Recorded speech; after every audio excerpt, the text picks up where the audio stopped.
할렐루야.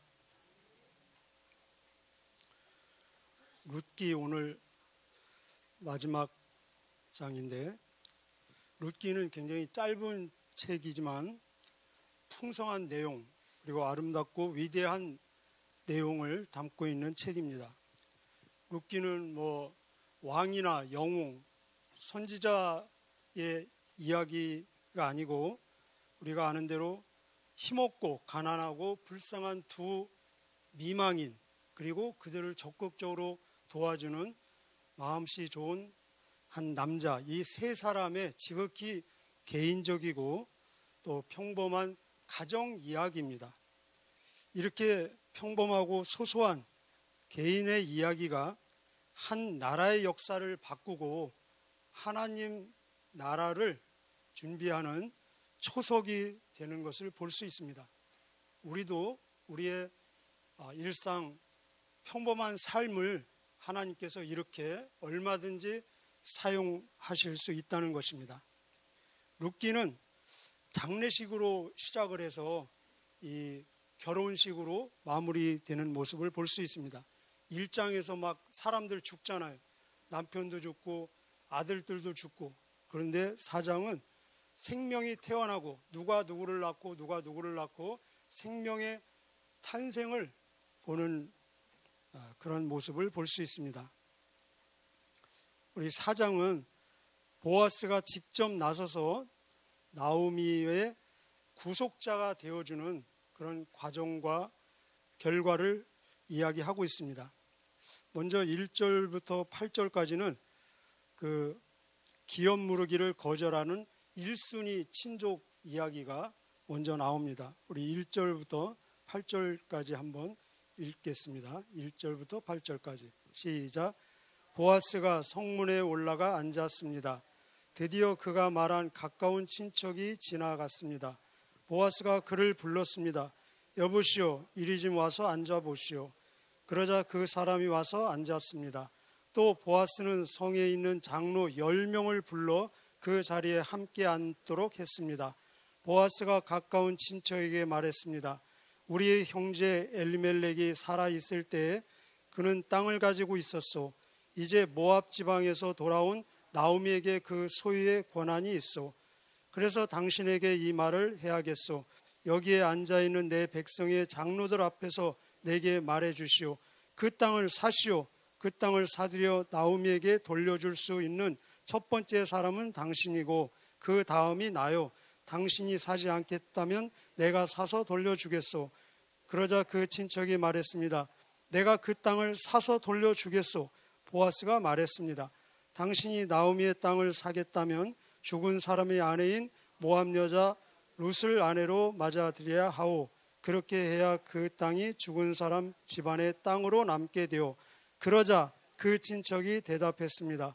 그렇다면 그 땅을 사서 돌려줄 수 없소. 그렇게 했다가는 내 재산만 손해볼까 염려되오. 나는 그 땅을 사서 돌려주지 못하겠으니 당신이 그 일을 하도록 하시오. 옛날부터 이스라엘에서는 사람들이 물건을 바꾸거나 새로 살 때 한 사람이 자기 신을 벗어서 다른 사람에게 주는 관습이 있었는데 그것으로 물건을 사고 파는 증거를 삼았습니다. 그 친척이 보아스에게 당신이 그 땅을 사시오 하면서 자기 신을 벗었습니다. 신을 벗는 것은 권리와 의무를 공개적으로 포기하는 내용입니다.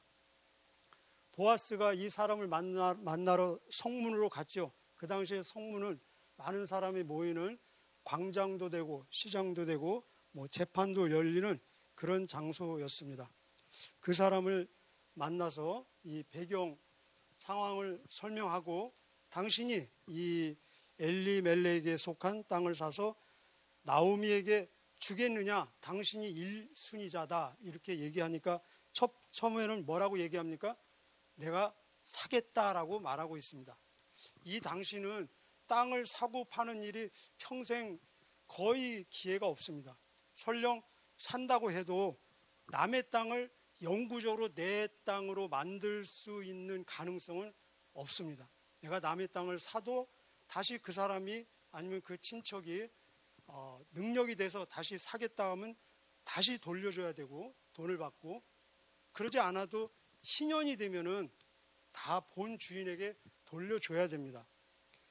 그런데 이 나오미를 위해서 사준다. 나오미는 지금 할머니 아닙니까? 자녀도 없고 자녀를 낳을 가능성도 없고, 그럼 나오미가 죽으면은 자기가 산 땅이 자기 땅이 되고 다시 뭐 신년이 되어서 돌려줄 일도 없고, 그 영구적으로 자기의 그리고 자기 후손의 소유가 되기 때문에 사겠다라고 말하고 있습니다. 그런데 보아스가 다시 설명합니다. 룻하고 결혼을 해야 된다. 이 얘기를 듣고 두 번 반복해서 난 안 사겠다, 나는 안 사겠다, 당신이 사시오 하면서 신발을 10명 막 증인 앞에서 벗는 모습을 볼 수 있습니다. 우리 1장에서도 그 다른 며느리 오르바가 나오미를 처음에는 따라 나섰죠. 그리고 계속 따라 나서겠다고 했다가 중간에 다시 생각하고 따라 나서기를 포기합니다. 우리 신약에 보면은 어떤 부자 청년이 예수님을 따라 나서고 따라 나섰다고 했다가 다시 재고하고 따라 나서기를 포기합니다. 오늘 이 사람도 처음에는 자기가 사겠다고 결정했다가 다시 심사숙고해서 사지 않겠다고 결정을 합니다. 우리가 심사숙고하는 건 좋은 일입니다. 그러나 기도 없이 성령님의 인도함 없이 내 생각으로 심사숙고한다면 오히려 생각하면 할수록 하나님의 뜻과 멀어지는 결정을 할 가능성이 많다는 것입니다. 왜냐하면 눈에 보이는 것들을 고려하기 때문에. 이 사람도 경제적으로 나에게 이익이 되느냐 손해가 되느냐를 선택과 결정의 기준으로 삼았기 때문에 하나님의 뜻으로부터 더 멀어지는 것을 볼 수 있습니다. 여러분, 많은 사람들이 그렇게 어떤 일을 선택하고 결정할 때 그 기준이 대부분은 나에게 경제적으로 이익이 되느냐 안 되느냐가 되지 않습니까? 그런데 이것이 기준이 될 때는 하나님의 뜻을 붙잡기가 굉장히 어렵다는 것입니다. 하나님의 뜻과 더 멀어지는 결정을 한다는 것입니다. 오히려 손해보고 희생하고 그리고 헌신을 각오하는 것이 하나님의 뜻에 가까워지고 그것이 기회가 되고 하나님의 뜻을 이루는 축복을 더 받는 기회가 될 수 있다는 것입니다. 오늘 여기 1절에 보면은 보아스가 이 자기보다 더 가까운 친척을 만나는데 뭐라고 부르는 것으로 기록되어 있습니까? 여보시오 이렇게 부릅니다. 1절에 보면은. 근데 우리 개역 개정에 보면은 아무개여 이렇게 기록되어 있습니다. 개역 성경에 보면은 아무여 이렇게 기록되어 있습니다. 저는 틀림없이 생각하기를 이 보아스는 이 가까운 친척을 너무나 잘 아는, 자기끼리도 친척이잖아요. 그죠? 이름을 불렀을 것입니다. 아니면은 호칭, 삼촌, 형님 불렀을 것입니다. 그런데 이 성경을 기록한 저자는 그 이름도 아니면 호칭도 기록하지 않고 그냥 아무개어로 호칭을 기록하고 있습니다. 성경을 기록한 이 저자 입장에서 그의 이름이나 호칭을 기록해 줄 가치도 없다는 거죠. 왜냐하면 성경은 저자 입장에서 다시 성령님의 인도를 받으면서 조명받으면서 계시의 기록을 하기 때문에 그렇습니다.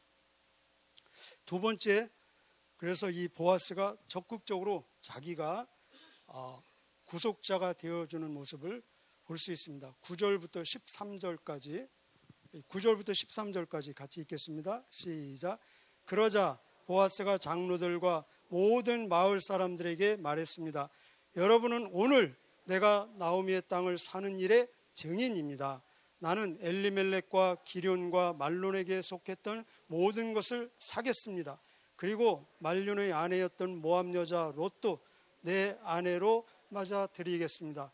그렇게 되면 룻의 죽은 남편의 재산이 그의 집안에 그대로 남아있을 것입니다.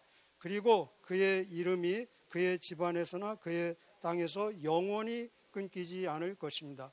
여러분은 오늘 이 일의 증인입니다. 다음 페이지요. 13절까지.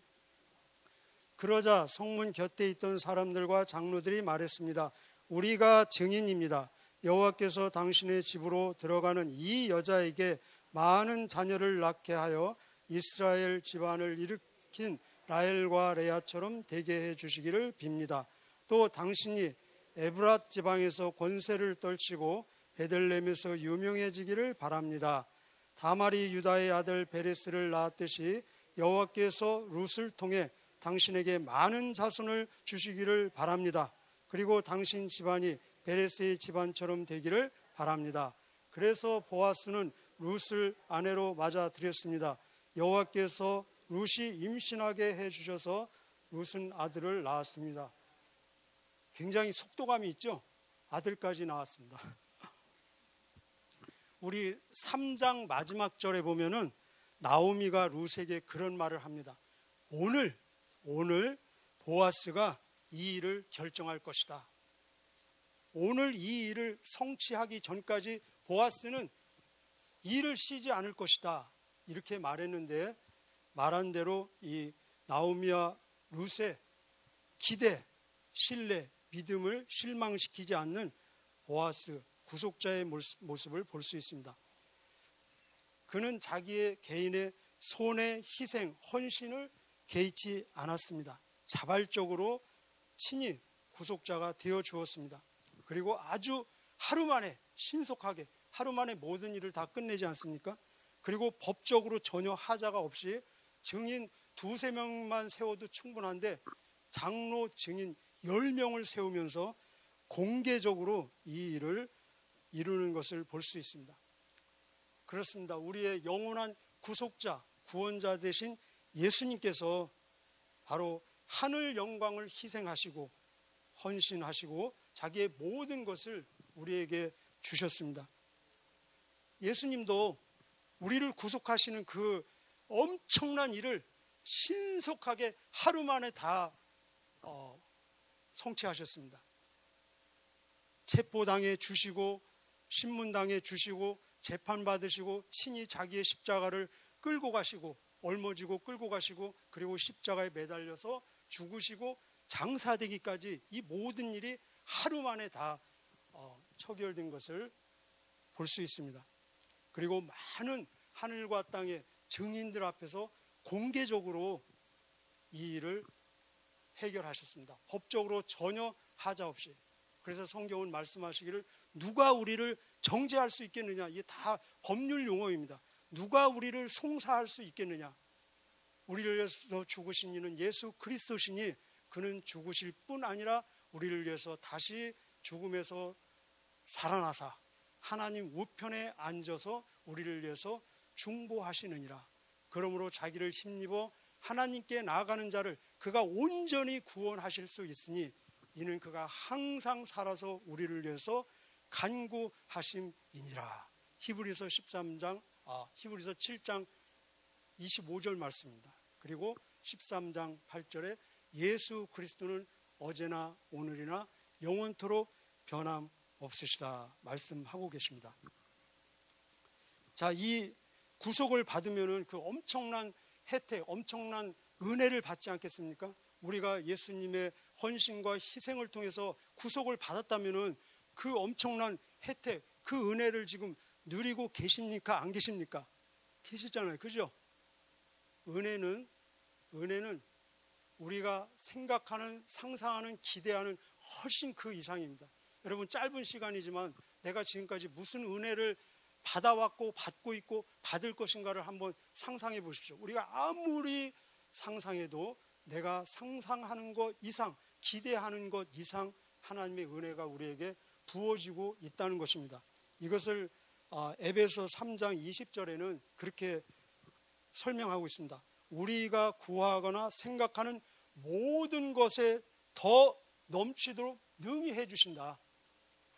그래서 이 마지막 부분에 구속받은 이들이 어떤 은혜를 받고 있나, 이 적어 보이는 이런 사람들을 하나님께서 어떻게 영광스럽게 만들어 주시는가를 우리에게 보여주고 있습니다. 14절부터 22절까지 우리 좀 길지만 빨리 그러나 기도하는 마음으로 함께 읽겠습니다. 14절부터 22절까지 시작. 여자들이 나오미에게 말했습니다. 여호와를 찬양합니다. 여호와께서 오늘 당신의 가문을 이어갈 아이를 주셨습니다. 이 아이가 이스라엘에서 유명해지기를 바랍니다. 이 아이는 당신에게 삶의 의미를 불어넣어 주었고 당신이 늙었을 때 당신을 돌봐줄 자입니다. 당신의 며느리는 당신을 많이 사랑하며 당신에게 아들까지 낳아 주었습니다. 착한 당신의 며느리는 아들 7명보다 낫습니다. 나오미가 그 아이를 받아 품에 안고 돌보았습니다. 이웃 사람들은 그 아이에게 이름을 지어주면서 나오미에게 아들이 태어났다라고 말하며 아이를 오벳이라고 불렀습니다. 오벳은 섬기는 이라는 뜻입니다. 섬기는 자. 그가 바로 이새의 아버지이며 다윗의 할아버지입니다. 그 다음에 18절부터 22절까지는 그 옆에 표시를 한번 해두실래요? 18절부터 22절까지는 마태복음 1장 누구의 족보입니까? 아브라함과 다윗의 자손 예수 그리스도의 족보라 이렇게 시작하면서 아브라함이 이삭을 낳고 이삭이 야곱을 낳고 쭉 나오는데 바로 마태복음 1장 3절에서 6절까지를 여기 18절에서 22절 그대로 복사해 놓은 것입니다. 여러분 나중에 한번 비교해 보십시오. 네, 제가 좀 빠진 부분만 첨가하도록 하겠습니다. 같이 한번 읽겠습니다. 마태복음 1장 예수님의 족보를 연상하시면서 18절부터 시작. 베레스의 자손은 이러합니다. 베레스는 헤스론을 낳았고 헤스론은 람을 낳았으며 람은 아미나답을 낳았습니다. 아미나답은 나손을 낳았고 나손은 살몬을 낳았습니다. 자, 21절 잠깐요. 21절 살몬은 보아스를 그 사이에 살몬은 라합에게서를 삽입하시면 마태복음 1장과 똑같아집니다. 마태복음 1장에서는 살몬은 라합에게서 보아스를 낳았고 그 뒤에 뭡니까? 보아스는 오벳을 낳았습니다. 그랬죠? 마태복음 1장 삽입하십시오. 보아스는 룻을 통해서 룻에게서 보아스는 룻에게서 오벳을 낳았습니다. 이렇게 하면은 마태복음 1장 3절에서 6절까지 똑같은 내용입니다. 22절 같이 읽게 21절부터 같이 읽을까요? 시작. 살몬은 보아스를 낳았고 보아스는 오벳을 낳았습니다. 오벳은 이새를 낳았고 이새는 다윗을 낳았습니다. 마태복음 1장에서는 다윗 왕을 낳았습니다. 이렇게 연결이 됩니다. 자, 하나님께서 이 약하고 힘없는 자들을 지금 높여주시는 한량없는 은혜를 퍼부어 주시는 지금 내용입니다. 제가 아까 말씀드렸죠.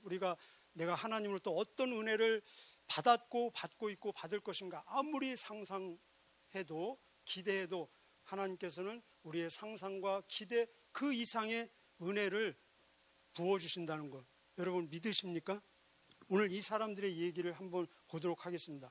이 사람들이 받은 은혜는 그들이 그 당시에 인식할 수 있는 넉넉히 너끈히 알 수 있는 은혜가 있지만 그들이 감히 상상도 하지 못하는 은혜를 받고 있고 받을 것이라는 것입니다. 그들이 인식하는 은혜는 무엇이겠습니까? 그들이 확실히 인식하고 하나님께 감격하며 감사할 수 있는 은혜. 첫째는 평생 먹고 사는 문제가 해결된 은혜입니다. 여러분, 가난한 사람에게는 이거 굉장히 중요한 겁니다. 그러죠? 어쩌면 제일 중요할지도 몰라요. 이 두 사람 과부잖아요. 죄송하지만 무슨 직장이 있겠습니까? 일거리가 있겠습니까? 하루하루 무엇을 먹고 살아야 될지 무엇을 먹을까 마실까 입을까를 걱정할 수밖에 없는 상황입니다. 지금 이때는 그래도 추수기이기 때문에 이삭을 주어서 먹을 수 있지만 추수기가 아닌 때는 뭐 해서 먹고 살겠습니까? 뭐 부잣집 가가지고 나오미는 늙어서 힘이 없어서 안 되고 룻이 부잣집 가가지고 뭐 빨래거리 좀 없습니까? 뭐 바느질 거리 없습니까? 그렇게 해야 되지 않겠습니까? 우리 얘기로 하면. 그런데 평생 그것도 부자를 통해서 먹는 문제가 완전히 해결되는 은혜를 받았습니다. 이거 하나만으로도 충분한 은혜 아니겠습니까? 또한 이들이 받은 은혜는 오늘 본문에 나오는 것처럼 그들의 모든 재산 그리고 땅, 토지를 다시 회복하는 은혜를 받았습니다. 이 은혜는 단순히 경제의 회복뿐만 아니라 가문의 회복이요, 명예의 회복이요, 그리고 삶의 터전의 회복이요, 하나님이 주신 기업의 회복이라는 것입니다. 세 번째, 이들이 인식할 수 있는 은혜는 바로 지금 새로운 가정을 꾸리지 않았습니까? 아기 낳지 않았습니까? 13절 보십시오. 그래서 보아스는 룻을 아내로 맞아들였습니다. 여호와께서 룻이 임신하게 해주셔서 룻은 아들을 낳았습니다. 그리고 나오미가 16절에 보면은 나오미가 자기 아들로 받아가지고 그 아들을 품에 안고 있는 이 얼마나 감격적이겠습니까? 여러분, 이 룻은 이미 모압에서 결혼 생활 경험이 있어요. 10년 동안 결혼 생활을 했는데 아기 안 생겼어요. 그런데 오늘은 결혼하자마자 생기고 낳지 않습니까? 아기 낳는 것도 하나님의 은혜고 하나님이 임신을 하게 해 주셔야 되는 겁니다. 오늘 13절 그렇게 말씀하시잖아요. 그래서 보아스는 룻을 아내로 맞아들였습니다. 누가요? 여호와께서, 하나님이 룻이 임신하게 해 주셔서 룻은 아들을 낳았습니다. 아멘. 그러나 이들이 그 당시 그 현장에서는 감히 상상도 할 수 없는 은혜를 받았다는 것입니다. 이 은혜가 더 큰 은혜입니다. 사실은 어떤 은혜이겠습니까? 이 인간적으로 초라해 보는 이 사람들이 자기들의 이야기를 주인공으로 해서 또 자기 개인의 이름을 책 제목으로 해서 하나님의 말씀인 성경이 기록되어지는 이 은혜를 감히 상상이나 했겠습니까? 나중에 확인하고 얼마나 놀랬겠습니까? 자기를 통해서 결국은 다윗으로 끝나잖아요. 다윗을 소개하기 위해서 이 책이 쓰여진 것입니다. 그 다음 책이 사무엘 상하의 주인공은 다윗 아닙니까? 본격적으로 다윗의 얘기가 이어집니다. 인류의 역사를 바꾸고 나라의 역사를 바꾼 위대한 왕이, 더 나아가서 모든 인류의 구원자, 구속자, 메시아 예수 그리스도가 자기들의 혈통을 통해서 나오는 이 어마어마한 은혜를 감히 상상이나 했겠습니까? 보아스는 누구를 위해서 이 헌신을 했습니까? 엘리멜렉을 위해서. 분명히 본인이 얘기했습니다. 엘리멜렉을 위해서 희생해 준 것입니다. 그의 이름이 끊기지 않도록. 그리고 그의 아들 말론을 위해서. 그들의 족보에는 그 인간 족보 있죠. 여러분, 우리 족보 있지 않습니까? 그 당시에 그들의 족보책에는 어떻게 기록되겠습니까? 그들의 족보책에는 틀림없이 엘리멜렉은 말론을 낳고 말롯은 오벳을 낳고 이렇게 족보책에 기록되었을 것입니다. 그런데 성경은 더 나아가서 마태복음 예수님의 족보에는 어떻게 기록하고 있습니까? 보아스가 오벳을 낳았다라고 기록해 주고 있습니다. 그래서 무엇을 얘기합니까? 우리가 이 땅에서 정말로 순수한 마음으로 남을 위해서 봉사하는 것은 하늘에서 100배 그 이상으로 자기에게 봉사한 결과로서 보상해 준다는 것입니다. 지금 이 이야기가 3000년, 다윗이 3000년 전의 사람이니까 그 훨씬 전이죠. 3000년도 더 된 이야기입니다. 그런데 3000년이 더 된 오늘도 이 사람들의 이야기를 통해서 많은 사람들이 감동받고 우리를 포함해서 감동받고 은혜받고 설교의 좋은 자료로 사용되어지고 많은 부모들이 자기 자녀들의 이름을 나오미, 룻, 보아스로 지어주고 있다는 것입니다. 그리고 지금 그들은 하늘에서 우리가 미처 알지 못하는, 우리가 상상하지 못하는 또 다른 엄청난 은혜를, 축복을 누리고 있을 것입니다. 그렇습니다. 오늘 하루도 순간순간이 이렇게 하나님 앞에서 소중하고 귀하고 아름답고 의미 있는 시간들입니다. 하나님이 왜 위대한 하나님이십니까? 이렇게 보통 사람들을 통해서 위대한 일을 이루어 가시는, 그래서 위대한 하나님, 우리 이 하나님, 위대한 하나님을 찬양하는 이 시간 되기를 축복합니다. 우리 함께 기도하시겠습니다.